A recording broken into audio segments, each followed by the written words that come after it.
PS1 game being ported to the Sega Genesis and Mega Drive? That's what we've got in store for you this show. My name's Mike, and this is the Retro Gamer Boy Show.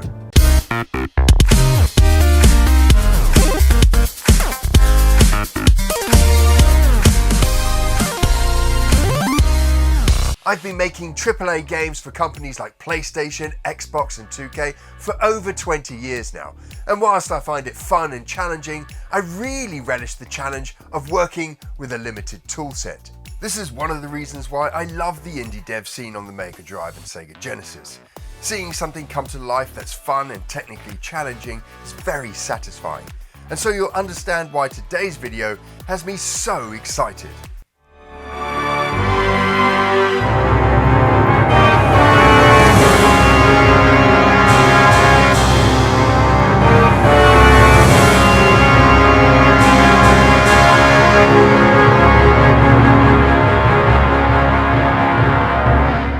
Castlevania Symphony of the Night is a stunning game in the long-running series, and its 32-bit outing is one of its finest.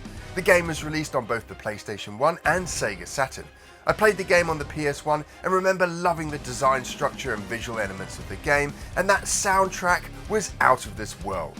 Now, when I learned that new developer on the scene, 𝗵𝗺𝗃𝗃, was going to take on the challenge of porting this 32-bit game to the Sega Mega Drive, my ears picked up.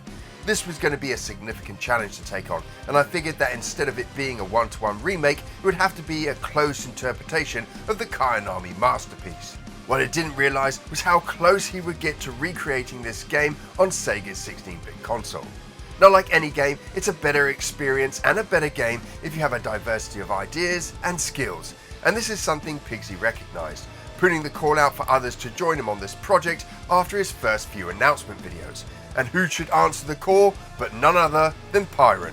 𝗵𝗺𝗆 is one of the best artists and colorists on the scene. His work on several remasters, including Street Fighter 2 and Sunset Riders on the Sega Genesis, is mind-blowing, and he now brings his skill to 𝗵𝗃𝗃's Castlevania Symphony of the Night project. There are also some of the most accomplished musicians and audio designers for the Sega Mega Drive helping out on the project. So Castlevania Symphony of the Night is in development for the Sega Mega Drive. This won't be the complete experience, but it will cover all the main level beats and have some unique features and additions for the 16-bit console. To start with, it's going to be more of an action platformer with both Alucard and Maria as playable characters with individual paths through the castle. The game is looking strikingly similar to the original, and art assets from both the Sega Saturn and PS1 are being used as templates for creating new assets for the Genesis version. With 𝗵𝗺𝗆 at the helm of art, there have been some impressive sprites produced, and in some cases, the colour work is so good you really have to squint to see the difference. Likewise, 𝗵𝗃𝗃 has been teaching himself C and the various tools and engines to help him recreate this 32-bit game. He has some brilliant dev diaries for you to watch where he takes us through his progress on the project. I've really enjoyed watching him solve challenges around things like boss AI. He put in a decent amount of research into the original game to help him when it comes to recreating the bosses. In this demo he released, he shows us how the bosses in the Mega Drive version now follow the player and have some random attack sequences. The bosses also have simple react animation, and 𝗵𝗃𝗃 has said that he wants to make some of these boss battles a little more challenging than the originals. There also may be some enemies that featured in the original that have a little bit more fight to them to create some mid-level sub-bosses, giving the action platform design a little more tempo to the gameplay. As well as boss improvements and new sub-bosses, tweaks to the overall gameplay will be made with things like your invincibility after a hit increased, as well as a ton of work on animation speeds. Some levels will also not include the fade to black and fade out from black that the PS1 and Saturn versions had. This is down to the Mega Drive version sharing tile sets across the level, removing the need for it. The team are also having to employ development tricks used in the original development of the Genesis games, as well as new processes discovered by modern developers to help bring this port closer to the original. To get the number of parallax scrolling layers, 𝗵𝗃𝗃𝗃 is using low priority sprites. This gives the illusion of several scrolling layers.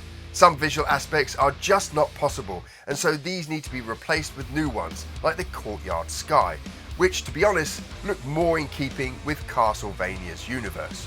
One of the big new features that's going to be added is the inclusion of multiplayer. As this game will be closer to Bloodlines and New Generation with its action platforming, it's easier to introduce this mechanic without upsetting the moment-to-moment mechanics and any meta gameplay systems. Currently the team has 3 characters to choose from: Maria, Richter and Alucard. Now the audio for the game is getting some very special attention from people like 𝗵𝗺𝗶𝗴𝗵 and others. What they've managed to create is astounding. Now of course you're not going to get CD quality soundtracks on the Sega Mega Drive, but the interpretations of the original soundtracks are stunning and help cement the universe and this port.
One thing that was mentioned in one of 𝗵𝗺𝗀𝗀's earlier videos is that this game will have a fully native soundtrack for the Sega Genesis and Mega Drive, but that at a later point in the game's development he would also look at using the Mega CD for audio, much in the same way as other indie game titles have.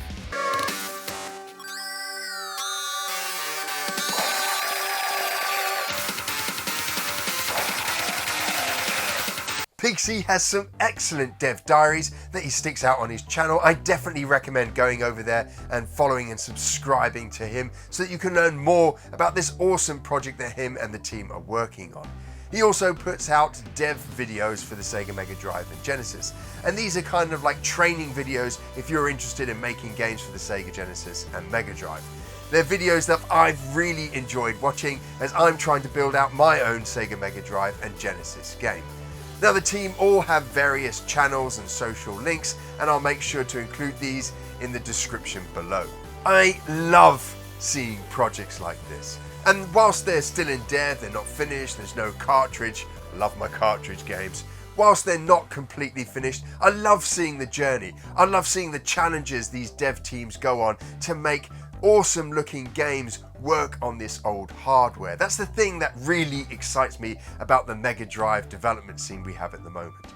Now if you enjoy videos like this, if you enjoy watching videos about the Sega Genesis and Mega Drive, or even just retro gaming, then you can subscribe by clicking on a little button just below this video. We put out brand new videos every single Monday, and so that you never miss one, make sure you also hit the little bell just below this video. Now if you can't wait until next Monday for our next show, then don't worry, because we've got a huge back catalogue of retro gaming videos for you to enjoy, 2 of which you can watch over here.